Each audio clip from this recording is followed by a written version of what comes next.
January 31st, 1999. The first game in the Silent Hill series made its debut in the United States, forever changing the world of horror and video games.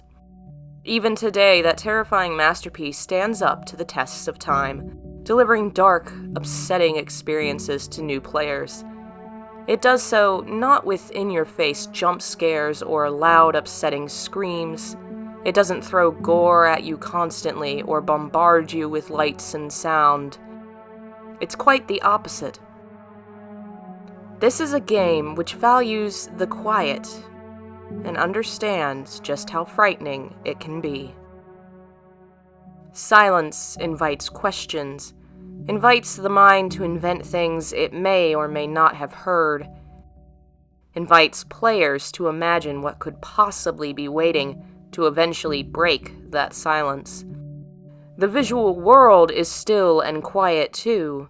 The game starts covered in dense fog that seems endless, inviting the player into a world that is deceptively soothing, quiet, and visually monotone.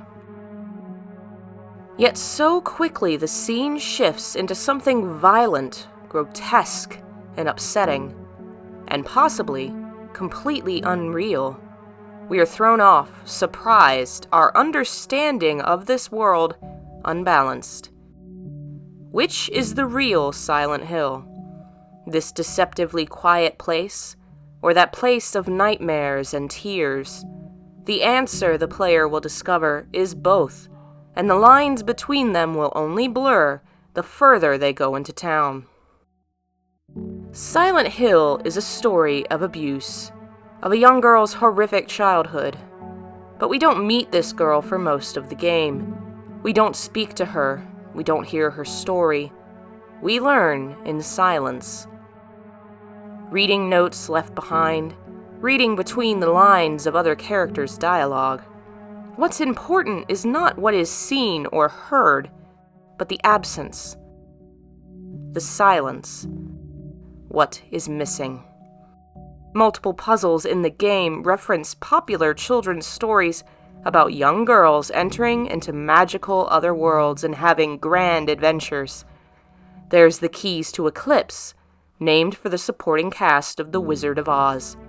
There's the plate puzzle in the hospital, named for the supporting cast of Alice in Wonderland. Notice what is missing in both cases: Dorothy and Alice.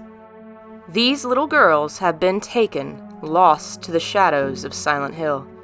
It's meant to remind us of the original lost girl in this town, Alessa. Her pain and suffering went unnoticed and unheard.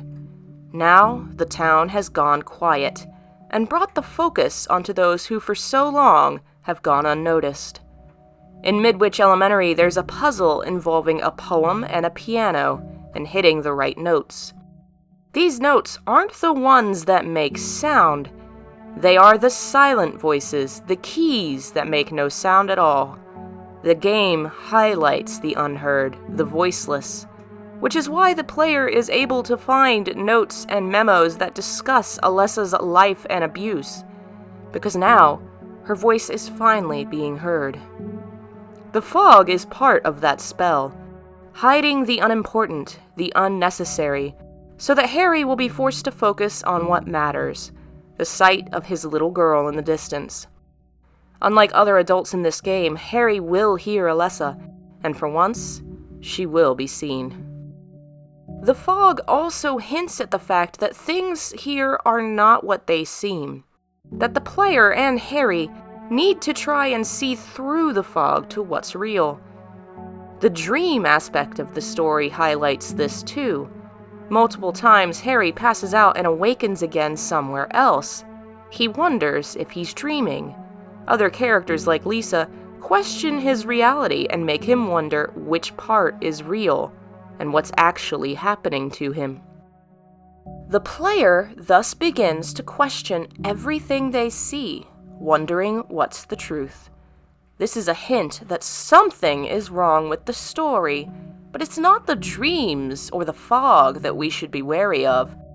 All the characters we meet are hiding something, keeping secrets, telling lies, forgetting the truth. We should be wary of everything, including the people we meet, and the town tells us that right away, by making us question what is real. The game uses motifs and ideas from various mythologies and folklore to great effect, even things we wouldn't really connect with the supernatural. Take the radio, one of the most famous staples of the series. When monsters come close to the player, the character hears static on the radio. In other games, it even plays the voice of a deceased person through the static. Anyone that's ever watched a ghost hunting show will connect this concept to the idea of a spirit box. The idea that radios or electronic static of some kind could be used to communicate with the other side has likely existed since the technology was born, and here in Silent Hill, the radio can quite literally sense the presence of supernatural beings. These beings, however, aren't your normal monsters. Many of them are humanoid. In the hospital, the player fights doctors and nurses. In the school, they fight tiny figures that look like deformed humans. Other monsters can possibly represent fears Alessa has, like the dogs.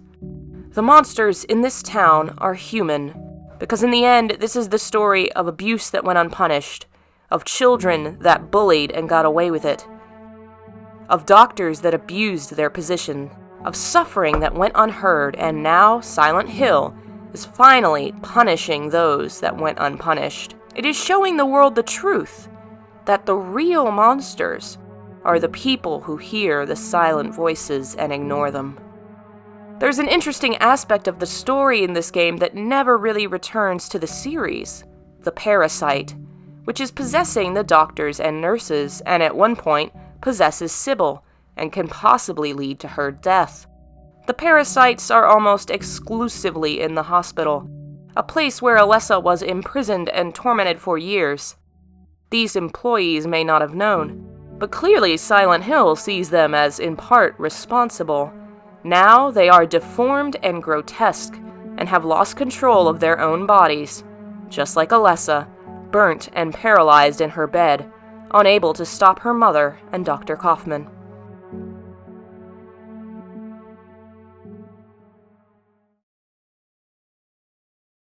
On January 21st, 1998, the game Resident Evil 2 was released to worldwide acclaim.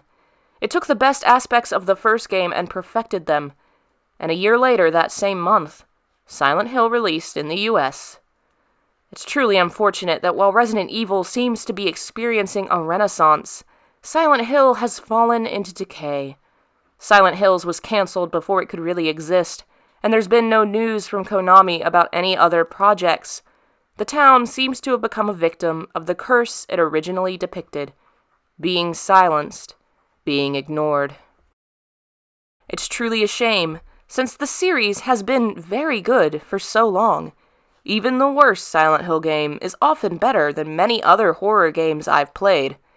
Except for Book of Memories. We don't talk about Book of Memories. I would love to see Silent Hill return. I'd love to see the old games ported to new systems or even redone like Resident Evil 2. I'd love to see new titles by new developers, Eastern or Western or otherwise. Anything is better than going quiet and being forgotten. Alessa's story shows us how much it hurts to be left behind in the darkness, and the stories that came later dealt with the same issues of abuse, death, suffering, and loss in mature and thoughtful ways. I know I wouldn't be who I am without these stories helping me through the darkest times of my life, and it's sad to think that won't happen anymore. I hope I'm wrong. I hope that someday soon the silence will end, that we'll hear good things coming from that little haunted American town of Silent Hill.